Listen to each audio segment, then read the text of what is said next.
we had very, very high hopes at independence. We had read about other countries and we thought that immediately we got independence, all the good things of life would descend on us. But I think we have all learned from experience that it takes some time. It takes some experience and some level of tolerance, some a period of tutelage to be able to arrive. And I think what is happening is that we have been paying the price of independence. With the advent of democracy in the country and Lagos State, after years of military rule, it became apparent that the state, as the capital and seat of power of the giant of Africa, needed a focused and dedicated Democrat who will steer its ship to greater development. This Democrat who came on board was Alhaji Lateef Kayode Jakande. A man that ruled for only 4 years and 3 months, and almost 40 years after, his mark, his records, his hands are still clearly on the sound of time. He took up the mantle of leadership of the state on October 1st, 1979, on the platform of the Unity Party of Nigeria, UPN, making him the first executive governor of Lagos State. As a young and vibrant governor, and working with the template of the founding fathers of the state, Alhaji Lateef Kayode Jakande immediately formed his team and, armed with the manifesto of the party, embarked on massive infrastructural developments which are still points of reference till today. As the governor of the state, he recorded many firsts. Armed with a vision to improve the educational standard as well as make education accessible and affordable for the less privileged, his administration built many neighborhood primary and secondary schools, raising the primary schools in Lagos from 605 with 434,545 pupils to 812 with 531,001 pupils, as well as secondary schools from 105 with 107,835 pupils to 223 with 167,629 students. By 1983, he had constructed over 22,000 classrooms with maximum of 40 students per class. At the heels of the construction of these schools was the establishment of a singular school system and free education for primary and secondary schools. He converted 3 sets of school classes to 1 without failing. Only 1. He is the most progressive individual that you ever have. Progressive to the core. He declared education free at all levels. That was at a time the military administration that he succeeded was advised by officials of the Ministry of Education to increase school fees when schools resumed in September 1979. But he had gone far and wide to campaign for people to elect him, and in return he will give free education. So on his first day in office, he declared education free for all children of school age from primary to university level. Constructed many more classrooms, which people call poultry shed. But I want the public to know that he was able to accommodate all the primary school pupils and the secondary school pupils at that time. But of course, it became the foundation of many of the big schools which you found around. So that shows his foresight. He built set of classrooms to accommodate large chunk of students And then that sort of encouraged most of us and made people to go to school. And even though we were many then, some people called those classrooms poetry.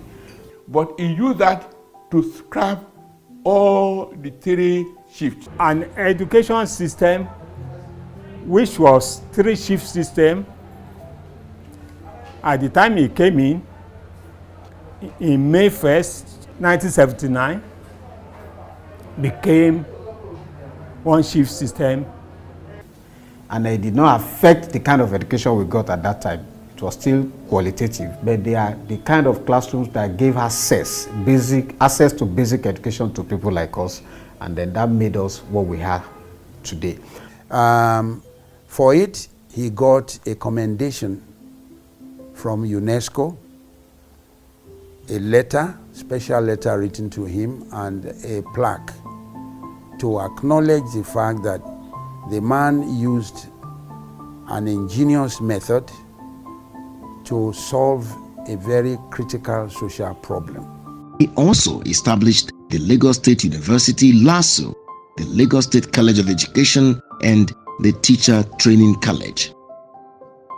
His administration visualized the rising population of Lagos, which continued to attract people through provision of adequate and affordable shelter. He constructed over 30,000 housing units. These include Ijaye, Dolphin, Okeafa, Ije, Abeson, Iponri, Ipaja, Abulenla, Ekpe, Amuwodofin, Anikontamo, Surulere, Iba, Ikorodu, Badagry, Isheriolowu, Orishegun, to mention a few. These houses were affordable for the common man and are still standing today.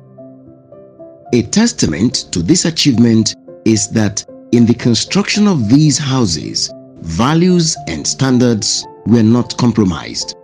To facilitate the mass transit, he introduced the Metro Line project. This was cancelled by the succeeding military regime. Also, the quest for intermodal transport system led to the introduction of ferry services in 1980 with 2 passenger commercial boats christened Babakekere and Itafaji. These boats plied the Mile 2 Marina route.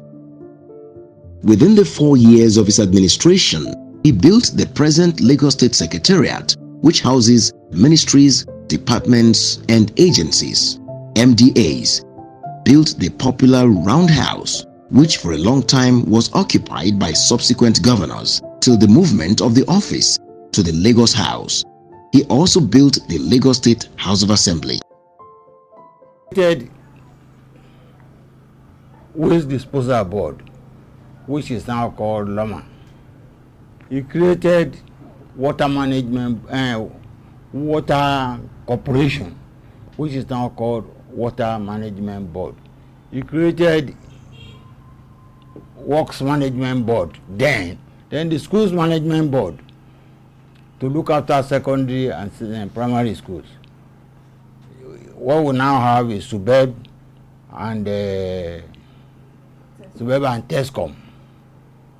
So he tried as much as possible to look at all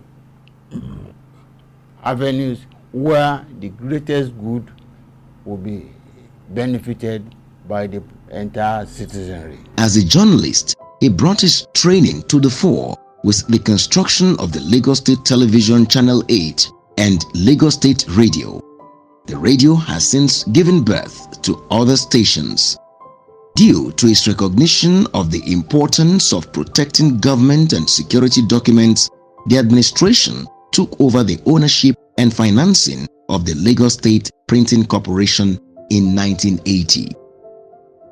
The healthcare system of the state took a dramatic turn when his administration constructed 20 health centers and went a step further with the assurance and provision of free health care, while he saw to the completion of the Bagada and Ikorodu General Hospitals.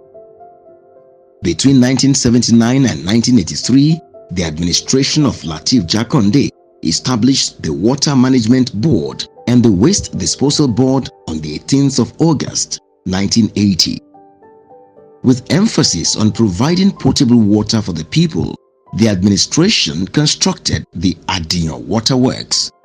This helped propel the water supply in the state to 18.16 million liters per day.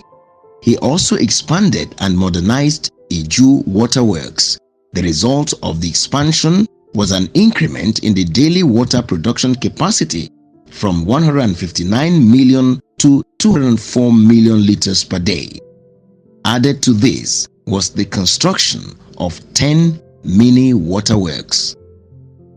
Adiyan Water Project is another project Lagos will never forget in life.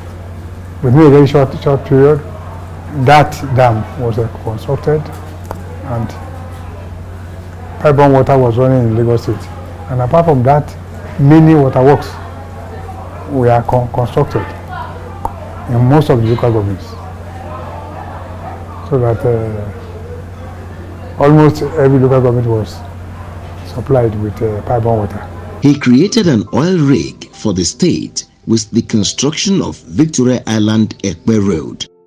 His administration also constructed, rehabilitated, and resurfaced the Ekpe Ijebu Ode Road, Alimosho Idimu Egbe Road, Oba Akran Avenue, Town Planning Way Ilupeju, Victoria Island Road, Toyin Street Ikeja, amongst others. He established an asphalt plant for the Department of Works. This asphalt plant has since been upgraded and is now known as the Lagos Public Works Corporation. When we came into government, there was no Ekpe Expressway.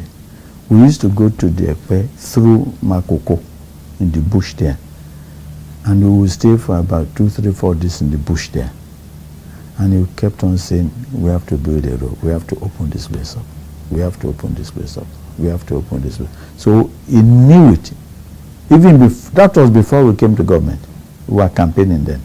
So when we got into government, he said to me and many others, of course, and said, Dipo, it's time to open this road. You recall when we started Lagos TV, they were jamming it. The federal government was jamming it. Each time we wanted to produce, you see, our own would not show. It's the federal government one that we show. And then what do we do? What do we do? And we got somebody to bring in a special machine for us. We found a way to get a machine into the country. Because if they knew we were bringing the machine, they won't let it come. So we brought the machine to come. And we established, and that is why you have a TV today. In order to bring sanity to Lagos roads, Jakande's administration established the first state traffic management authority. To his credit, Lasako Insurance was established and also a small-scale industries credit scheme. With a strong quest for alternative medical care, his administration also scored a first with the establishment of the Traditional Medicine Board. In his short but eventful administration, Lateef Jakande touched every part of the state and ensured that none was left behind. His frugal lifestyle also came to the fore when he served his term as governor from his modest Ilupeju residence. According to him, he said he came to the world for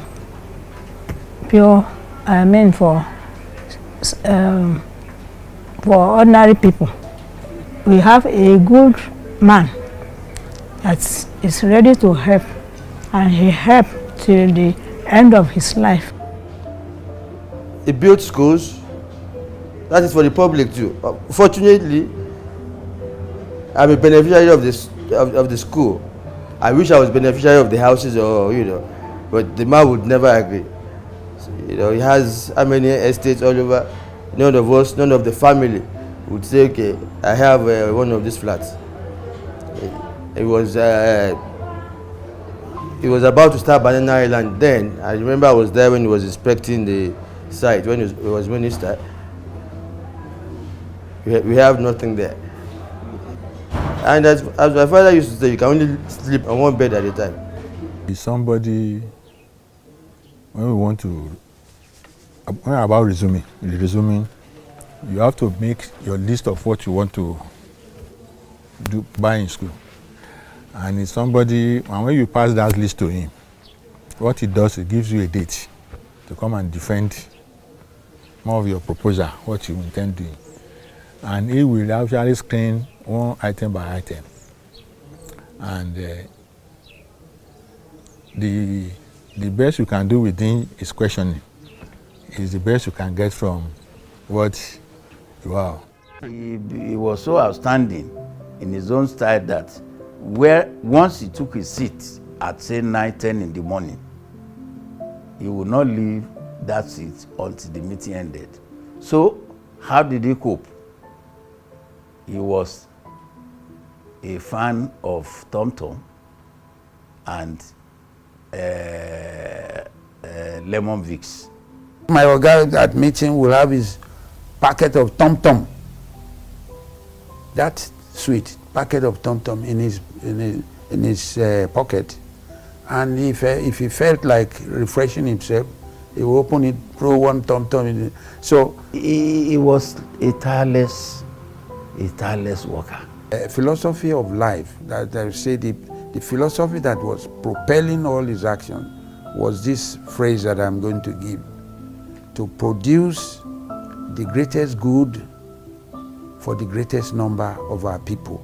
Every time, that's what he would say. We must produce the greatest good for the greatest numbers of our people. All that we are saying is frugality, commitment, honesty, and sincerity. Alhaji Jakande had all that. He was appointed Minister of Works by the military government, and as a Minister of the Federal Republic of Nigeria, he built the largest housing estate in Africa, Gwarimpa, and the Lugbe Housing Estate, both in the Federal Capital Territory, Abuja, while he started the Banana Island project.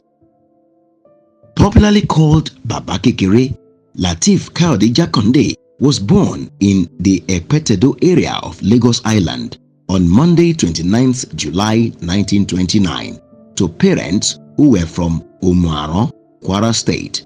He started his educational journey at Lagos Public School, Enowa, Lagos Island, and thereafter at Bonham Memorial Methodist School, Port Harcourt, between 1934 and 1943.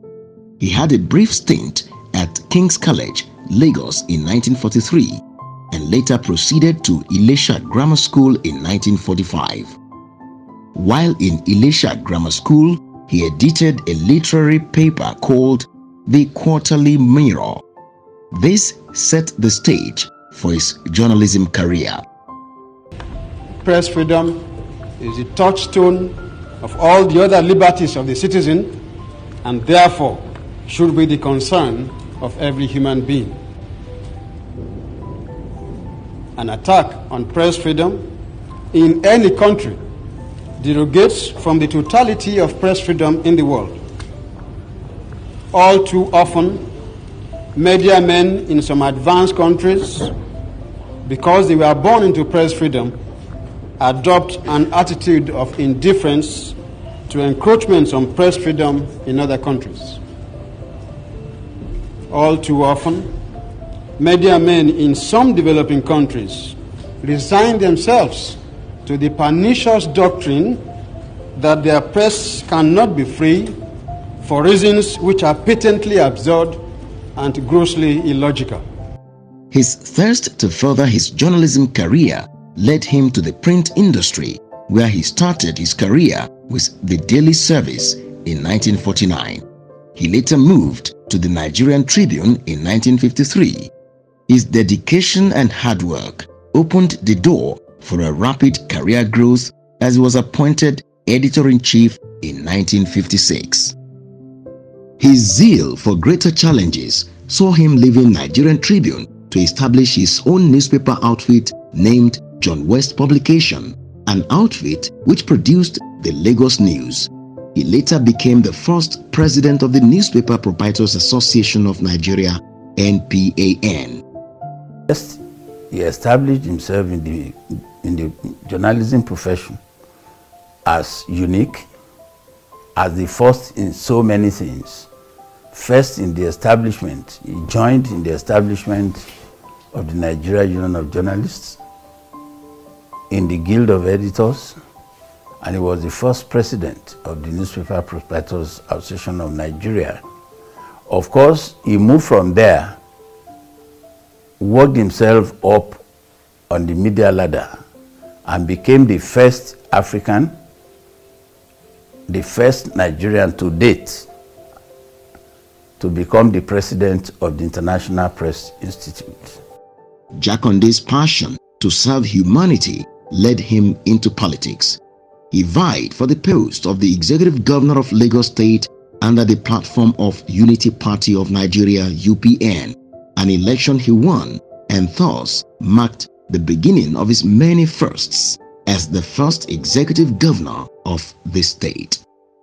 As a governor, he holds political clinic every day after office hours, where he listens to the complaints or suggestions or requests of people, of the citizens of Lagos. Jakande is so open to people.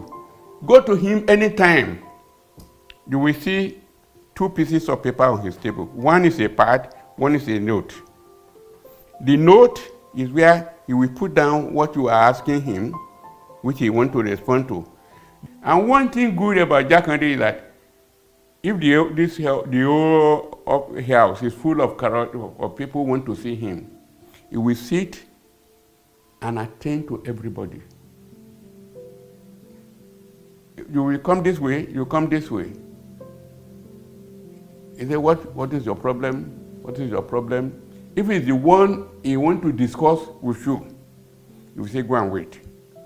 If it's the one that he has to send you to somebody, he will go and do this. When the military came back to power in Nigeria, Lateef Jakande was made Minister of Works under the late Sani Abacha regime, a post he held from 1993 to 1998. With the re-emergence of democracy, Vibrant Jakande became the first chairman of the Action Party of Nigeria, APN. In his lifetime, Lateef Kayode Jakande was a man of high integrity who was passionate about the development of Lagos State.